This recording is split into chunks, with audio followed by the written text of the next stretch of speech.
젊은이. 그 약이 물에 떼내려가면 나는 오늘을 못 버텨요. 그날 새벽 서울에는 50년 만에 폭우가 쏟아지고 있었습니다. 기상청은 하루 종일 재난 경보를 울렸고 도심 곳곳이 물에 잠겨가고 있었지요. 그런데 이 폭우 속에서 세 사람의 인생이 교차하게 됩니다. 한 사람은 마지막 희망을 걸고 면접장으로 향하는 청년이었고 또 한 사람은 침수된 집에 홀로 남겨진 노인이었으며 마지막 한 사람은 40년 전 약속을 잊지 못한 채 살아온 재벌 회장이었습니다. 이 이야기는 그 세 사람이 폭우 속에서 다시 만나게 되는 기적 같은 하루에 관한 것입니다. 29살 김도윤은 새벽 4시에 잠에서 깼습니다. 아니, 정확히 말하면 깬 게 아니라 차가운 물이 발목을 적시는 감촉에 놀라 벌떡 일어난 거였지요. 반지하 원룸 바닥으로 빗물이 스며들고 있었습니다. 도윤은 황급히 이불을 들어 올리고 양동이를 찾아 물을 퍼내기 시작했어요. 이런 일이 처음은 아니었습니다. 장마철만 되면 이 좁은 방은 어김없이 물에 잠겼고 도윤은 매번 이렇게 새벽부터 물을 퍼내야 했지요. 벽지는 오래전부터 물을 머금은 채 축 늘어져 있었고 곰팡이 냄새가 코를 찔렀습니다. 보일러는 작년 겨울부터 고장난 채였고 집주인은 고쳐줄 생각이 전혀 없어 보였어요. 하지만 도윤에게는 이사갈 여유가 없었습니다. 매달 월세 35만 원도 빠듯한 형편이었고 그나마 이 방이라도 있어서 다행이라고 생각하며 버티고 있었지요. 무엇보다 중요한 건 지금 이 순간에도 병원에 누워있는 여동생 지은이의 수술비를 모아야 한다는 거였어요. 휴대전화로 재난 문자가 연달아 울렸습니다. 서울 전역 호우경보, 외출을 삼가라는 경고였지요.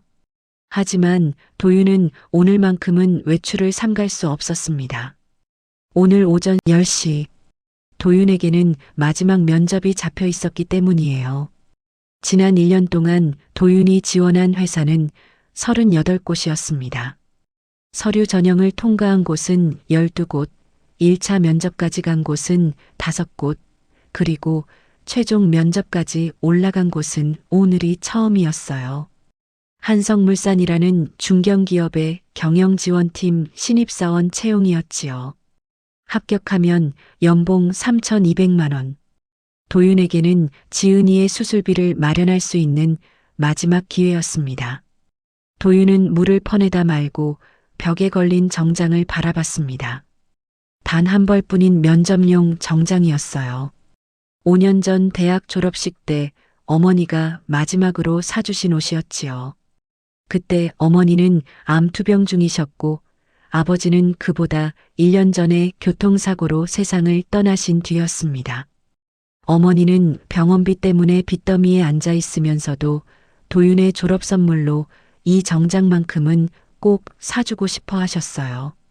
어머니가 정장을 건네며 했던 말이 아직도 귓가에 생생합니다. 이 옷 입고 멋진 직장인 되라는 당부였지요. 그게 어머니가 도윤에게 해준 마지막 말이었습니다. 그로부터 3개월 뒤 어머니는 세상을 떠나셨어요. 그리고 어머니가 세상을 떠난 지 1년 뒤 고등학생이던 지은이가 희귀병 진단을 받았습니다. 수술비는 3천만 원. 도윤에게는 감당할 수 없는 금액이었지요. 도윤은 정장을 꺼내 조심스럽게 먼지를 털어냈습니다. 구두도 꺼냈어요. 밑창이 닳아서 비 오는 날이면 물이 스며들곤 했지만 그래도 이것만큼은 깨끗하게 닦아뒀지요. 오늘만큼은 단정해 보이고 싶었거든요. 창밖으로 천둥 소리가 요란하게 울렸습니다. 비는 점점 더 세차게 쏟아지고 있었어요. 도윤은 양동이로 물을 퍼내면서 마음속으로 되뇌었습니다. 오늘만 잘 되면 괜찮아질 거라고요. 지은이 수술도 할 수 있고 이 지옥 같은 반지하에서도 벗어날 수 있다고 말이에요. 새벽 6시 도윤은 샤워를 하고 정장을 입었습니다. 거울 앞에 선 자신의 모습을 보니 조금은 당당해 보이는 것 같았어요. 비록 구두는 낡았지만 정장만큼은 잘 다려져 있었고 넥타이도 단정하게 맸지요. 면접 준비는 완벽했습니다. 예상 질문에 대한 답변도 수십 번 연습했고 회사 정보도 철저히 조사해뒀어요. 도윤은 가방을 챙겨 밖으로 나왔습니다. 계단을 올라 지상으로 나오는 순간 빗줄기가 얼굴을 때렸어요. 우산을 펼쳤지만 소용없었지요. 바람이 워낙 거세서 우산이 금방 뒤집혔거든요. 버스 정류장으로 향했지만 전광판에는 운행 중단이라는 문구만 떠 있었습니다. 도윤은 서둘러 지하철역으로 뛰어갔어요. 그런데 역 입구에는 이미 통제선이 쳐져 있었고 역무원이 침수로 인해 전 구간 운행이 중단됐다고 소리치고 있었지요. 도윤은 멍하니 서 있었습니다. 지하철도 버스도 모두 끊긴 상황이었어요. 택시를 잡으려 해도 길거리에는 차 한 대 보이지 않았습니다. 면접 장소는 여기서 12km 떨어진 강남이었어요.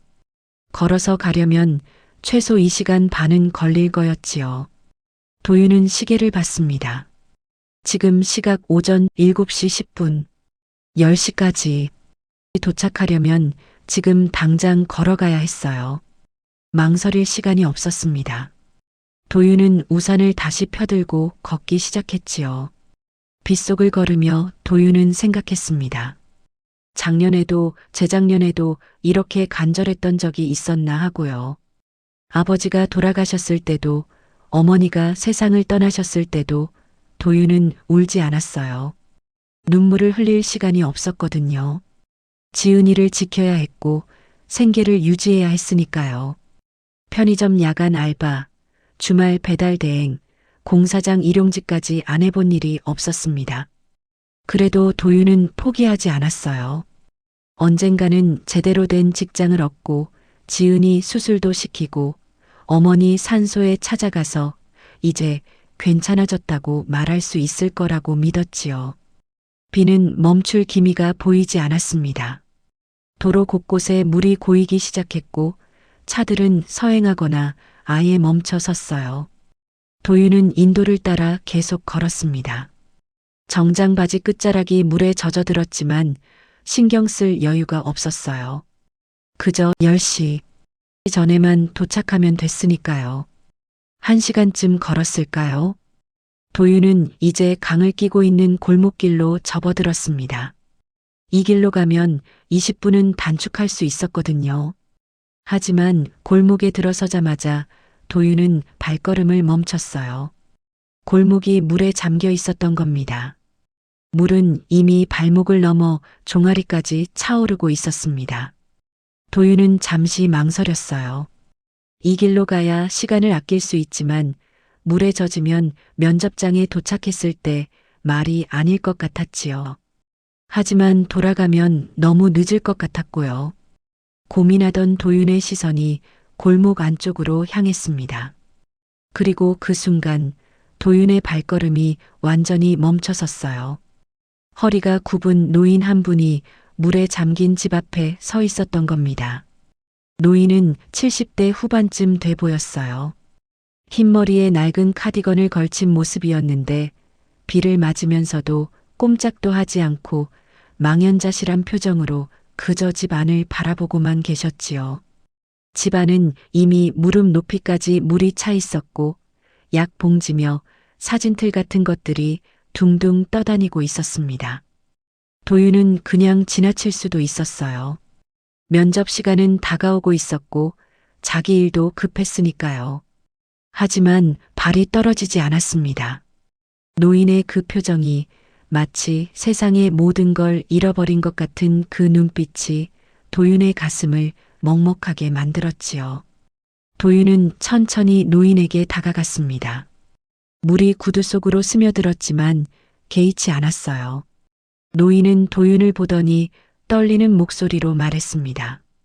혈압약이 저 안에 있는데 오늘 꼭 먹어야 한다고요. 도윤은 집 안을 들여다봤습니다.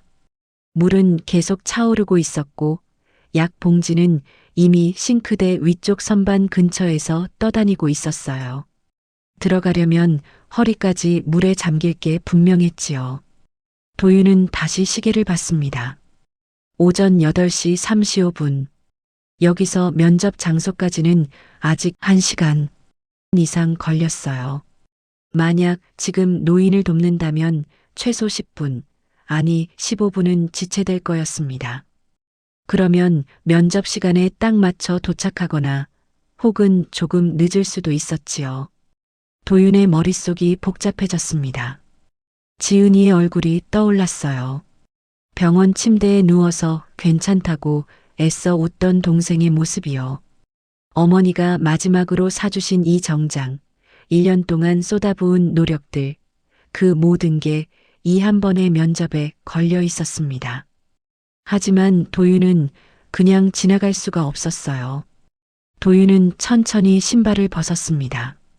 그리고 양말까지 벗어서 노인에게 건네며 가방을 잡아달라고 부탁했지요. 금방 갔다 오겠다고 말하면서요. 도윤이 집 안으로 들어서자 차가운 물이 종아리를 타고 올라왔습니다. 생각보다 훨씬 더 차갑고 깊었어요. 한 발 한 발 나아갈 때마다 물은 무릎을 그리고 허벅지를 넘어섰지요. 가구를 붙잡지 않으면 중심을 잡기 어려울 정도였습니다. 집안은 엉망이었어요. 오래된 가구들이 물에 떠 있었고 벽에 걸려 있던 액자들이 물에 잠겨 있었지요. 선반 위에서 약 봉지를 찾아 집어들었을 때 도윤은 문득 주변을 둘러봤습니다. 이 집은 정말 오래됐어요. 벽지는 누렇게 발해 있었고 가구들도 최소 수십 년은 된 것들이었지요. 하지만 곳곳에 정성의 흔적이 보였습니다. 깨끗하게 정돈된 그릇장, 반듯하게 개어진 이불, 그리고 벽에 빼곡히 붙어있던 가족 사진들이요. 도윤은 떠내려가는 사진틀 하나를 건졌습니다. 흑백 사진이었어요. 젊은 부부가 국밥집 앞에서 웃고 있는 모습이었지요. 사진 뒷면에는 우리의 시작 1978년이라고 적혀 있었습니다. 도윤은 사진틀을 비닐봉지에 넣고 다른 사진들도 최대한 많이 건졌어요. 약봉지와 사진들을 챙겨 밖으로 나오려는데 발밑에 뭔가 걸렸습니다. 물속에 떠 있는 작은 보자기였어요. 보자기를 건져 올려 펼쳐보니 안에는 오래된 금반지 한 쌍이 들어 있었습니다. 반지는 낡았지만 정성스럽게 닦인 흔적이 있었어요. 안쪽에는 작은 글씨로 영원히 1978이라고 새겨져 있었지요. 도윤은 반지를 꼭 쥐고 밖으로 나왔습니다. 노인은 도윤이 나오는 걸 보자마자 달려와 약 봉지를 받아들었어요. 그리고 사진들을 보더니 눈물을 글썽이며 고맙다고, 정말 고맙다고 말했지요. 도윤은 보자기에 싼 반지를 노인에게 건넸습니다. 노인은 반지를 보더니 두 손으로 감싸 쥐었어요. 그리고 한참 동안 말없이 반지만 바라보다가 도윤에게 말했습니다. 이건 절대 잃으면 안 되는 거라고요. 이게 자기 부부한테는 전부였다고 하면서요. 도윤은 조용히 고개를 끄덕였습니다. 그때 노인이 반지 한쪽을 꺼내 도윤의 손에 쥐어주는 거예요. 도윤은 어리둥절했지만 노인의 말을 들으니 더 놀랐습니다. 노인은 이 반지가 값진 물건이 아니라 약속이라고 했어요. 40년 전에도 누군가에게 이 반지를 맡긴 적이 있었는데 그 사람이 약속을 지켜줬다고요. 그래서 이번에도 이 반지로 약속을 하고 싶다고 했습니다. 꼭 다시 만나서 돌려달라고 하면서요. 도윤은 어리둥절했지만 노인의 간절한 눈빛에 고개를 끄덕일 수밖에 없었습니다. 반지를 주머니에 넣으려는데 노인이 도윤의 손을 붙잡으며 말했어요. 비 그치면 꼭 다시 오라고요. 약속이라고 하면서요. 도윤은 알겠다고 대답했습니다. 그리고 노인을 부축해서 물이 덜 찬 쪽으로 데려다 드린 뒤 다시 걷기 시작했어요. 정장은 완전히 젖어 있었습니다. 구두는 진흙투성이가 됐고 정장 바지도 무릎 위까지 물에 젖어 축 늘어져 있었어요. 도윤은 젖은 옷을 털어보려 했지만 소용없었지요. 시계를 보니 오전 9시 5분. 1시간도 채 남지 않았습니다. 도윤은 다시 뛰기 시작했어요. 도윤은 숨이 턱까지 차올랐지만 계속 뛰었습니다. 빗속을 헤치고 무릉덩이를 건너고 차들 사이를 지나쳐 달렸어요. 구두 밑창에서 물이 철벅철벅 소리를 냈지만 멈출 수 없었지요. 드디어 한성물산 본사 건물이 보였습니다. 시계를 보니 오전 9시 57분. 겨우 3분 남았어요. 도윤은 마지막 힘을 다해 건물 안으로 뛰어들어갔습니다. 로비에 들어서자 경비원이 도윤을 쳐다봤습니다. 그 시선에는 놀라움과 약간의 경멸이 섞여 있었어요. 도윤도 자신의 모습이 어떤지 알고 있었습니다. 젖은 정장, 진흙투성이 구두, 흠뻑 젖은 머리카락이었지요. 하지만 돌아갈 수는 없었어요. 도윤은 면접 보러 왔다고 말했고 경비원은 미심쩍은 표정으로 도윤을 훑어보더니 고개를 끄덕이며 엘리베이터를 가리켰습니다. 도윤은 8층 인사팀 앞으로 올라갔어요.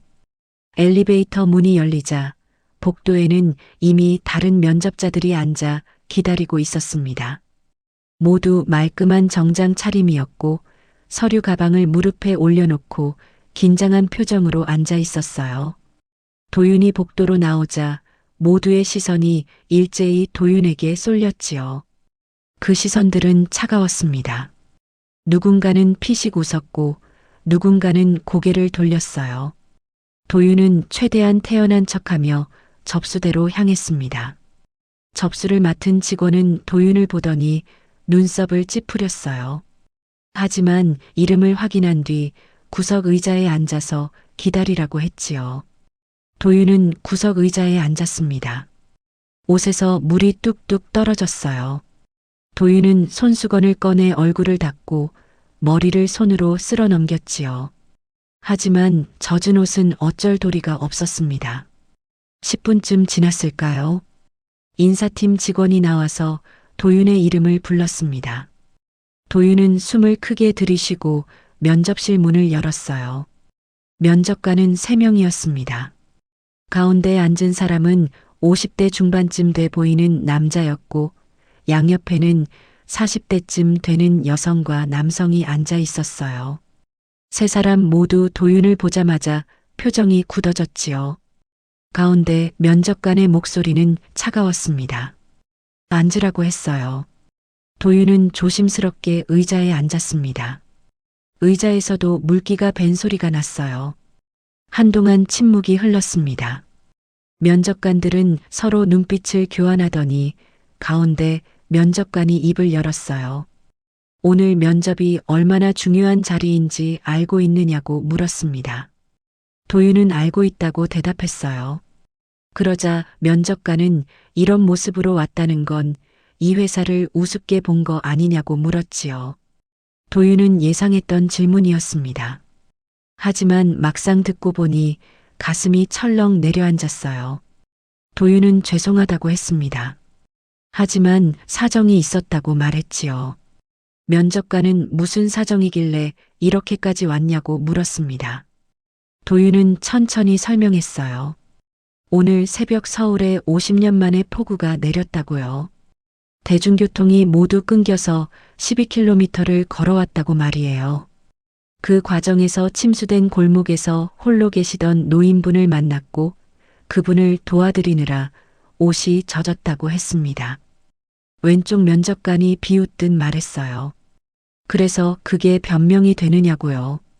오늘 비가 오는 건 일기예보에도 나왔고 충분히 예측 가능한 상황이었다고 말이에요. 그런데 미리 준비를 못했다는 건 결국 계획성이 없다는 뜻 아니냐고 했지요. 도윤은 입술을 깨물었습니다. 하지만 참았어요. 화를 내면 안 됐으니까요. 도윤은 준비가 부족했다고 인정했습니다.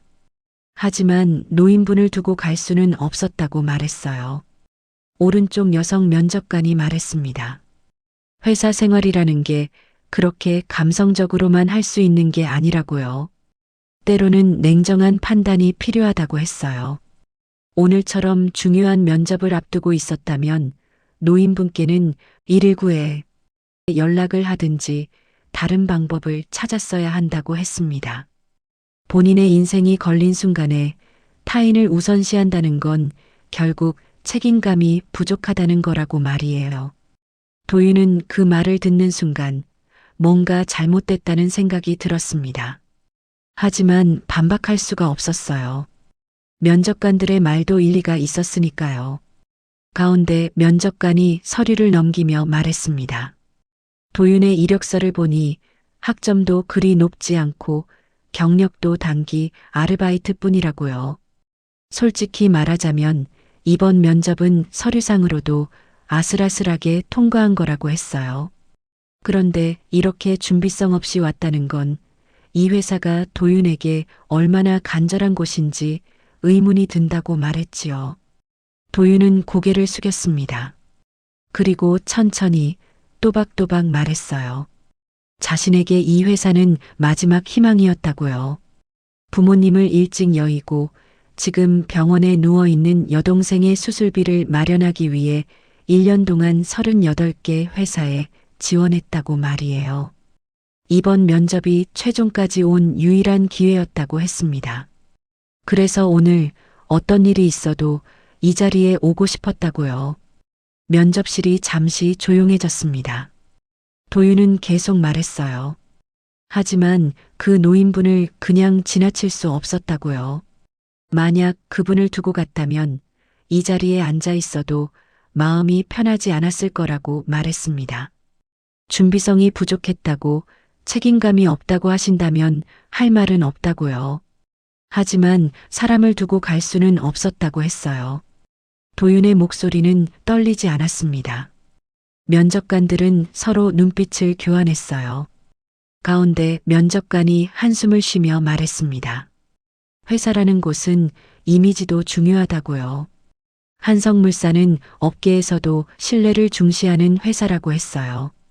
그런데 면접에 이런 모습으로 온 사람을 채용한다면 회사 이미지에 어떤 영향을 미칠지 걱정된다고 말했지요. 도윤은 대답하지 못했습니다. 이미 결과는 정해진 것 같았어요. 면접관은 오늘 면접은 여기까지 하겠다고 했습니다. 결과는 일주일 내로 연락하겠다고 말이에요. 도윤은 고개를 숙여 인사했습니다. 감사하다고 말한 뒤 조용히 면접실을 나왔어요. 도윤은 복도를 걸으며 눈물을 참았습니다. 울면 안 됐어요. 아직 끝난 게 아니었으니까요. 다른 회사에 또 지원하면 됐습니다. 포기하지 않으면 언젠가는 기회가 올 거라고 스스로를 다독였어요. 하지만 가슴 한편이 무너져 내리는 것 같았습니다. 도윤은 엘리베이터 앞에 서서 버튼을 눌렀어요. 그때였습니다. 주머니에 넣어뒀던 반지가 바닥에 떨어졌습니다. 도윤은 황급히 반지를 주우려 했지만 반지는 복도 바닥을 굴러가더니 면접실 근처에 멈췄어요. 도윤이 다시 가서 주우려는데 누군가 먼저 반지를 집어들었지요. 그 사람은 70대쯤 돼 보이는 노신사였습니다. 깔끔한 양복을 입고 은발을 단정하게 빗어 넘긴 모습이었어요. 노신사는 반지를 보는 순간 얼어붙었습니다. 그리고 손이 떨리기 시작했어요. 노신사는 반지를 가까이 들여다보더니 안쪽에 새겨진 글씨를 확인했습니다. 영원히 1978. 노신사의 얼굴이 창백해졌습니다. 그는 반지를 꼭 쥔 채 떨리는 목소리로 도윤에게 물었어요. 이 반지가 어디서 났느냐고요. 도윤은 어리둥절하며 대답했습니다.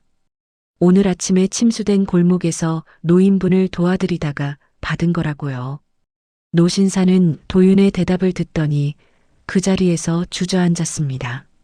아니, 정확히는 무릎을 꿇었어요. 그리고 눈물을 흘리기 시작했지요. 노신사는 떨리는 목소리로 물었습니다. 어디 골목이냐고요? 그분이 어디 계시냐고요? 도윤은 당황했습니다. 무슨 일인지 알 수 없었지만 노신사의 눈빛에는 절박함이 가득했어요. 도윤은 한강 근처 성산동 쪽 골목이었다고 대답했습니다. 노신사는 도윤의 손을 붙잡았습니다. 그리고 떨리는 목소리로 부탁했어요. 자신을 그곳으로 데려가 달라고요. 그 순간 면접실 문이 열리며 한 직원이 나왔습니다. 그리고 노신사를 보더니 깜짝 놀라며 말했어요. 회장님이라고요. 도윤은 그제야 깨달았습니다. 이 노신사가 한성물산의 창업회장이라는 걸요. 노신사, 아니 한성물산의 창업주 박용준 회장은 도윤을 데리고 급히 건물을 나섰습니다. 비는 여전히 내리고 있었지만 조금 잦아든 상태였어요. 회장의 운전기사가 급히 차를 대기시켰고 회장은 도윤을 차에 태운 뒤 기사에게 성산동으로 빨리 가라고 지시했지요. 차가 출발하자 회장은 도윤을 보며 떨리는 목소리로 물었습니다. 이 반지가 정말 그분한테서 나온 게 맞느냐고요. 도윤은 그렇다고 대답했어요. 할머니께서 자기에게 맡기셨다고요. 다시 와서 돌려달라고 하시면서요. 회장은 반지를 꼭 쥔 채 눈을 감았습니다. 그리고 한참 만에 입을 열었어요. 이 반지는 40년 전 자신이 그분께 맡긴 거라고 말했지요. 도윤은 놀라서 회장을 바라봤습니다. 회장은 창밖을 보며 천천히 이야기를 시작했어요. 1978년이었다고 했습니다. 회장은 그때 28살이었고 작은 무역회사를 운영하고 있었다고요. 아내와 결혼한 지 1년째 되던 해였다고 했어요. 가난했지만 행복했다고 말이에요. 이 반지는 결혼할 때 아내가 자신에게 준 유일한 선물이었다고 했습니다. 근방에서 가장 싼 걸로 골랐지만 자기 부부에게는 세상 어떤 것보다 소중한 물건이었다고요. 회장의 목소리에는 그리움이 묻어났습니다. 그런데 그해 가을 회사가 부도 위기에 놓였다고 했어요. 거래처가 파산하면서 자기 회사도 연쇄 부도가 난 거라고요. 하루아침에 모든 걸 잃었다고 했습니다. 빚쟁이들이 매일 집 앞에서 기다렸고 아내와 함께 도망치듯 서울 외곽의 반지하 방으로 숨어들었다고 말이에요. 도윤은 숨을 죽이고 들었습니다. 회장의 이야기는 마치 자신의 이야기 같았거든요. 회장은 계속 말했습니다. 그때 자기 부부가 숨어든 곳이 바로 성산동 골목이었다고요. 그 골목에 작은 국밥집이 하나 있었는데 주인 할머니가 자기 부부를 보더니 아무 말 없이 국밥 한 그릇씩을 내주셨다고 했어요. 돈이 없다고 했지만 할머니는 나중에 잘 되면 갚으면 된다고 하셨다고요. 회장은 눈물을 닦으며 계속 말했습니다. 그렇게 한 달을 그 골목에서 버텼다고요. 할머니는 매일 자기 부부에게 밥을 주셨다고 했어요.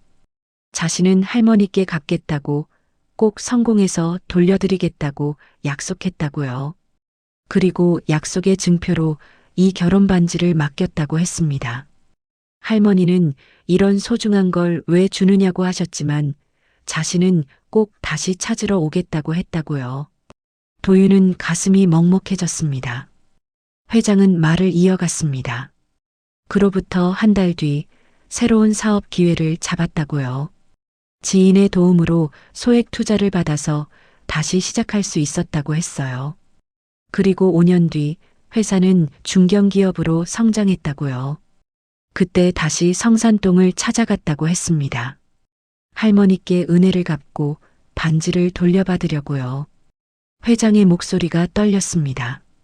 하지만 그 국밥집은 이미 사라진 뒤였다고요. 재개발로 건물이 철거됐고 할머니도 어디로 가셨는지 알 수 없었다고 했어요. 그 골목을 수십 번 돌아다니며 할머니를 찾았지만 끝내 찾지 못했다고 말했습니다. 도윤은 조용히 물었습니다. 그래서 40년 동안 찾지 못하셨던 거냐고요. 회장은 고개를 끄덕였습니다. 40년 동안 그 할머니를 잊은 적이 없었다고요. 회사가 성장할수록 부가 쌓일수록 자신은 그 할머니께 빚을 졌다는 생각에서 벗어날 수 없었다고 했어요. 그래서 자기가 번 돈의 일부를 항상 자선 사업에 썼다고요. 그게 할 수 있는 유일한 방법이었다고 말했습니다. 차가 성산동 골목에 도착했습니다. 물은 많이 빠진 상태였지만 여전히 골목은 진흙투성이었어요. 회장은 차에서 내리더니 골목을 둘러봤습니다. 그리고 도윤을 보며 물었어요. 그분이 어디 계셨느냐고요. 도윤은 회장을 노인의 집으로 안내했습니다. 집은 여전히 물에 잠겨 있었고 노인은 집 앞에 앉아서 젖은 사진들을 말리고 계셨어요. 회장이 노인을 보는 순간 발걸음이 멈췄습니다. 그리고 천천히 다가가 노인 앞에 무릎을 꿇었어요. 회장이 떨리는 목소리로 말했습니다. 할머니라고요. 노인은 회장을 보더니 고개를 갸우뚱했습니다. 세월이 많이 흘러서 얼굴을 바로 알아보지 못한 거예요.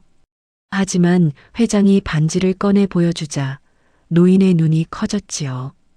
회장은 노인에게 말했습니다. 자신이 40년 전 이 골목에서 할머니께 국밥을 얻어먹던 청년이라고요. 그때 꼭 성공해서 돌아오겠다고 약속했던 사람이라고 했어요. 노인은 회장의 얼굴을 찬찬히 들여다봤습니다. 그리고 천천히 기억이 떠오르는 듯 눈을 깜빡였어요. 그때 그 젊은 청년이냐고 물었지요. 회장은 그렇다고 대답했습니다. 박용준이라고요. 노인은 회장의 손을 잡았습니다. 그리고 눈물을 흘리기 시작했어요. 세상에 살아서 돌아왔다고 말했지요. 회장도 눈물을 참지 못했습니다. 두 사람은 한참 동안 아무 말 없이 서로의 손을 잡고 울었어요. 도윤은 그 모습을 보며 가슴이 뭉클했습니다. 40년 만의 재회였어요. 그것도 이렇게 폭우가 쏟아지는 날의 말이에요. 한참 후 회장이 노인에게 말했습니다. 너무 늦게 찾아왔다고요. 용서해달라고 했어요. 노인은 고개를 저으며 말했습니다. 무슨 소리냐고요. 살아있다는 것만으로도 충분하다고요. 그게 자기 소원이었다고 말이에요. 회장은 노인의 집을 둘러봤습니다. 침수된 집, 낡은 가구들, 물에 젖은 사진들을요. 그리고 조용히 말했어요. 이제 자신이 할머니를 돌봐드리겠다고요. 40년 전 약속을 이제라도 지키겠다고 했습니다. 노인은 고개를 저으며 말했습니다. 아니라고요. 살아서 돌아왔으니 이미 약속을 지킨 거라고요. 그걸로 충분하다고 말이에요. 회장은 말했습니다. 아니라고요. 자신이 오늘 이 자리에 있을 수 있었던 건 할머니 덕분이라고요. 할머니가 아니었다면 자신은 40년 전 그 골목에서 무너졌을 거라고 말했어요. 회장은 도윤을 보며 말했습니다. 그리고 이 젊은이가 아니었다면 자신은 평생 할머니를 찾지 못했을 거라고요. 회장은 즉시 자신의 비서를 불렀습니다. 그리고 노인의 집을 완전히 복구하고 새 집으로 모실 준비를 하라고 지시했어요. 또한 노인이 필요한 모든 의료 지원과 생활비를 회사에서 전액 부담하기로 했지요. 노인은 계속 손사래를 쳤지만 회장은 단호했어요. 자기가 받은 은혜를 이제라도 갚게 해달라고 했습니다. 그게 자기 마음의 빚을 덜어내는 길이라고 말이에요. 그리고 회장은 도윤을 돌아보며 물었습니다. 이름이 뭐냐고요? 도윤은 김도윤이라고 대답했어요. 회장은 말했습니다. 오늘 도윤이 한 일을 평생 잊지 않을 거라고요. 도윤이 아니었다면 자신은 40년의 빚을 영원히 갚지 못했을 거라고 말했어요. 도윤은 고개를 저으며 말했습니다. 아니라고요. 자신은 그냥 당연한 일을 했을 뿐이라고요. 회장은 도윤의 어깨에 손을 올렸습니다. 그리고 말했어요. 당연한 일이라고 하지만 오늘날 얼마나 많은 사람들이 그 당연한 일을 하지 않고 지나가는지 아느냐고요. 도윤은 자신의 인생이 걸린 면접을 앞두고도 할머니를 도왔다고 했습니다. 그게 얼마나 대단한 일인지 아느냐고 말이에요. 도윤은 아무 말도 하지 못했습니다. 회장은 계속 말했어요.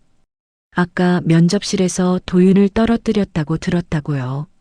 책임감 부족이라는 이유로 말이에요. 도윤은 고개를 숙였습니다. 회장은 조용히 웃으며 말했어요. 하지만 자신은 그 반대라고 생각한다고요. 도윤은 오늘 가장 중요한 책임을 다했다고 했습니다. 사람에 대한 책임 말이에요. 회장은 도윤을 똑바로 바라보며 말했습니다. 도윤은 오늘 면접에서는 떨어졌을지 몰라도 인생에서는 가장 중요한 시험에 합격했다고요. 다음 날 도윤은 한성물산 인사팀에서 전화를 받았습니다. 최종 합격을 축하한다는 말이었어요. 도윤은 전화를 받고 한동안 말을 잇지 못했습니다. 합격이라니요. 어제 그 차가운 시선들 속에서 나왔을 때는 완전히 불합격인 줄 알았는데 말이에요. 인사팀 직원은 한 가지 더 전달할 말이 있다고 했습니다. 박용준 회장께서 특별 지시를 내리셨다고요. 도윤의 여동생 수술비 전액을 회사에서 지원하기로 했다고 말이에요.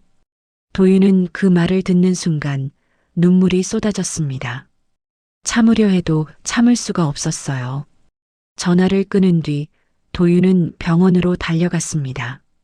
지은이가 누워있는 병실로 들어가자 지은이가 웃으며 무슨 일 있냐고 물었어요. 표정이 이상하다고 말이에요. 도윤은 지은이의 손을 잡았습니다. 그리고 말했어요. 수술할 수 있다고요. 이제 괜찮아질 거라고요. 지은이는 눈을 동그랗게 뜨고 오빠를 바라봤습니다. 정말이냐고 물었어요.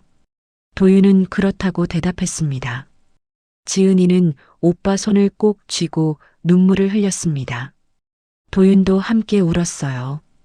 그동안 참았던 모든 눈물이 한꺼번에 쏟아져 나왔지요. 6개월이 지났습니다. 지은이는 수술을 무사히 마치고 회복 중이었어요. 의사는 완치 가능성이 높다고 했습니다.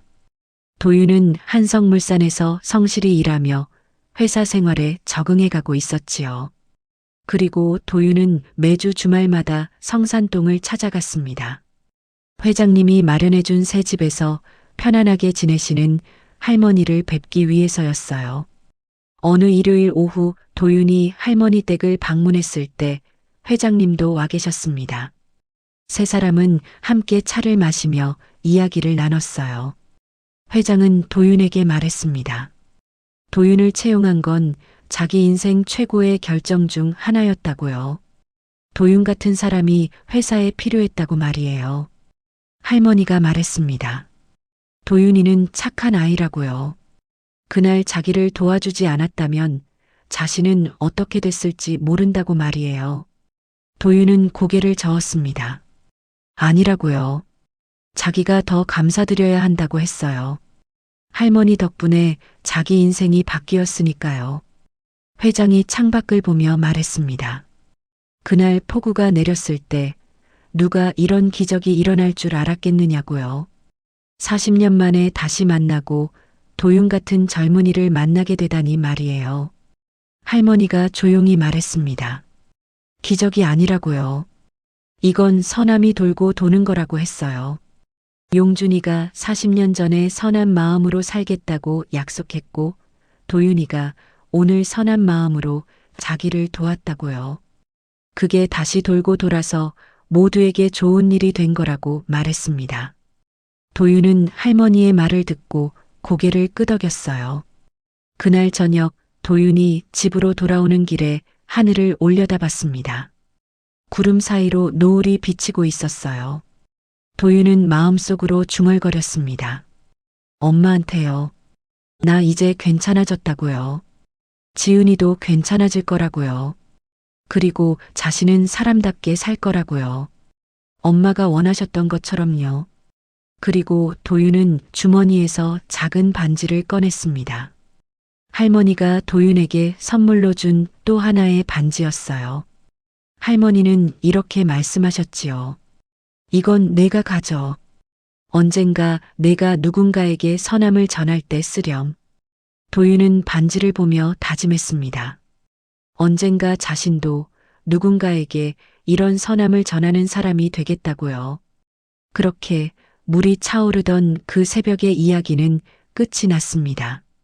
하지만 선함의 순환은 여전히 계속되고 있었어요.